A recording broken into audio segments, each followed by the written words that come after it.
મિત્રો, ગીતાવંદના એ શ્રેણી અંતર્ગત 48મા મણકામાં આપ સર્વેનું સ્વાગત છે.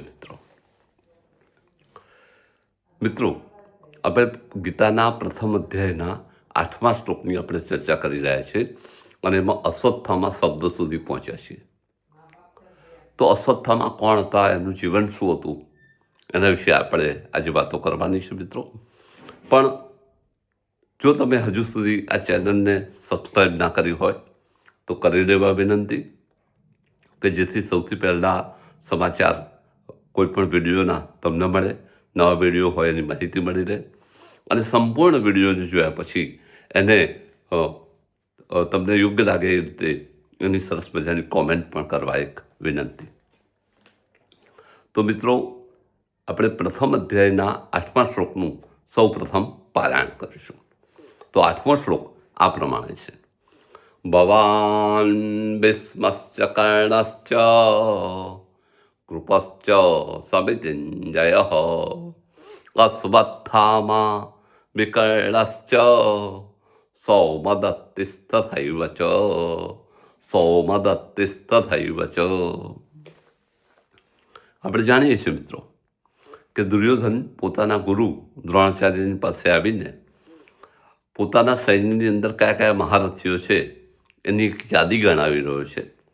એ યાદીમાં આપણે ચર્ચા કરી ચૂક્યા છીએ. એ મુજબ ભવાન એટલે દ્રોણાચાર્ય પોતે, ભીષ્મશ્ચ એટલે ભીષ્મ પિતામહ, કર્ણશ્ચ એટલે કર્ણ, સમિતિંજય કૃપાચાર્ય યુદ્ધ વિજયી કૃપાચાર્ય, અને પછી અશ્વત્થામાના નામનો ઉલ્લેખ કરે છે. તો મિત્રો, આપણે અહીં સુધી પહોંચ્યા છીએ. તો હવે અશ્વત્થામા કોણ છે? અશ્વત્થામા શબ્દની ચર્ચા દરમિયાન આપણે એ જોવાનું છે કે અશ્વત્થામા કોણ હતા અને એમનું જીવન કેવી રીતે વીતેલું. એનું કારણ એ છે મિત્રો કે જુઓ, જે ચિરંજીવ છે, અશ્વત્થામાને ચિરંજીવ કહેવામાં આવે છે. અશ્વત્થામા બલિર્વ્યાસો હનુમાંશ્ચ વિભીષણ કૃપ પરશુરામશ્ચ સત્યતે ચિરંજીવિન. આ 7 ચિરંજીવીઓમાં સૌથી પહેલું નામ અશ્વત્થામાનું છે. તો આવા ચિરંજીવી, બરાબર, જે લાંબા સમય સુધી જીવનારા હોય, એવામાં સૌથી પહેલું નામ અશ્વત્થામાનું છે. તો આવું ચિરંજીવી જે જીવ, પણ છતાંય જેને જીવનો કોઈ શાંતિ નથી, મહાતેજસ્વી, મહાશક્તિશાળી, અરે મહાભારતના પ્રમાણે જે મહારથી કહેવાય એવો સુરવીર એક યોદ્ધો એટલે અશ્વત્થામા, પણ એનું જીવન શ્રાપિત એક યોદ્ધા તરીકે વ્યતીત થયું. એની પાછળ એના જીવનની કેટલીક ઘટનાઓ મહત્વની છે. તો અશ્વત્થામા કોણ હતા અને એના જીવનમાં શું ઘટના વીતી છે એના વિશે આપણે વાતચીત કરવા જઈ રહ્યા છીએ. મિત્રો, પણ આ વાત લગભગ એક એપિસોડમાં પૂરી નહીં થાય, એક મણકામાં પૂરી નહીં થાય, એટલે આપણે આના 2-3 મણકા સુધી આ વાતોને વાગોળવી પડશે. તો આજે પહેલા મણકામાં આપણે અશ્વત્થામા કોણ હતો અને એનું જીવન શું હતું, કેવી રીતનું હતું, એના વિશે થોડી વાતો કરીએ.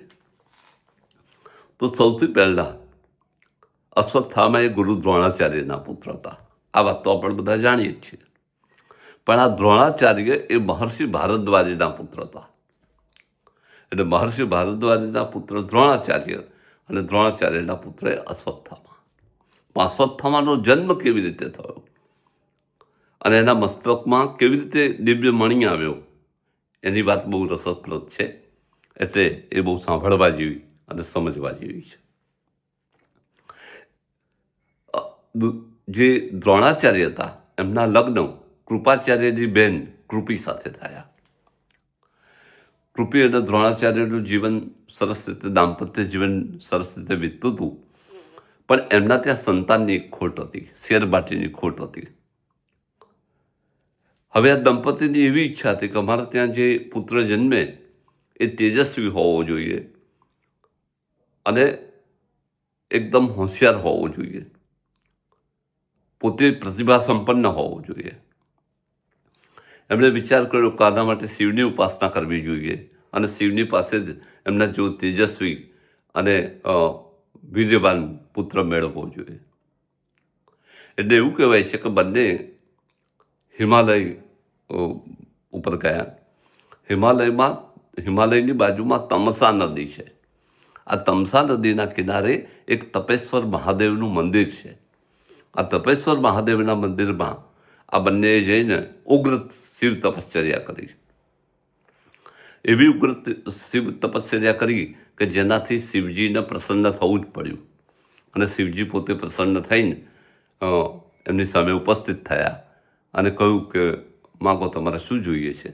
અને એ વખતે દ્રોણાચાર્યે કહ્યું કે અમારે તમારા જેવો તેજસ્વી અને પરાક્રમી પુત્ર જોઈએ છે, જેમાં તમારો અંશ હોય.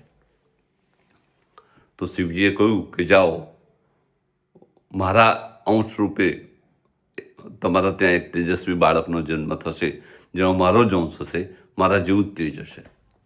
અને એના પરિણામે એમના ત્યાં જે બાળકનો જન્મ થયો એ બાળકના મસ્તક ઉપર જન્મથી જ મણિ હતો, દિવ્ય મણિ હતો.